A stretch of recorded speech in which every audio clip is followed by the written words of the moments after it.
کچھ لوگ کہتے ہیں کہ ہم تو ایمان والے ہیں۔ تو آئیے جانتے ہیں قرآن ان کے بارے میں کیا کہتا ہے۔ اللہ تعالیٰ فرماتا ہے سورہ بقرہ کی آیت نمبر 8 میں، وَمِنَ النَّاسِ مَن يَقُولُ آمَنَّا بِاللَّهِ وَبِالْيَوْمِ الْآخِرِ وَمَا هُمْ بِمُؤْمِنِينَ۔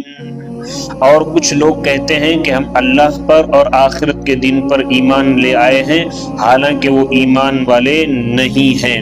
اس آیت کا خلاصہ یہ ہے کہ کچھ لوگ اپنی زبانوں سے اس طرح کہتے ہیں کہ ہم اللہ تعالیٰ پر اور آخرت کے دن پر ایمان لے آئے ہیں، حالانکہ وہ ایمان والے نہیں ہیں، کیونکہ ان کا ظاہر ان کے باطن کے خلاف ہے، بلکہ حقیقت یہ ہے کہ وہ منافق ہے۔ اس آیت سے چند باتیں معلوم ہوئی۔ کون سی؟ نمبر 1، جب تک دل میں تصدیق نہ ہو اس وقت تک ظاہری اعمال مومن ہونے کے لیے کافی نہیں ہیں۔ اور دوسری، جو لوگ ایمان کا دعویٰ کرتے ہیں اور کفر کا اعتقاد رکھتے ہیں سب منافقین ہیں۔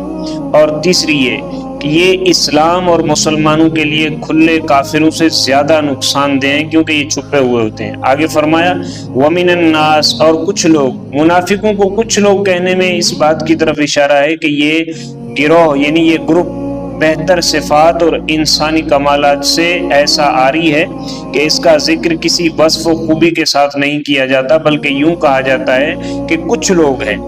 اس لیے انبیاء کرام کو محض انسان یا صرف بشر کے لفظ سے ذکر کرنے میں ان کے فضائل و کمالات کے انکار کا پہلو نکلتا ہے، لہذا اس لیے اس سے اجتناب لازم ہے۔ اگر آپ قرآن پاک کا مطالعہ کریں تو معلوم ہوگا کہ انبیاء کرام کو صرف بشر کے لفظ سے ذکر کرنا کفار کا طریقہ ہے، جبکہ مسلمان اپنے انبیاء کرام علیہ الصلوۃ والسلام کا تذکرہ عظمت اور شان سے کرتے ہیں۔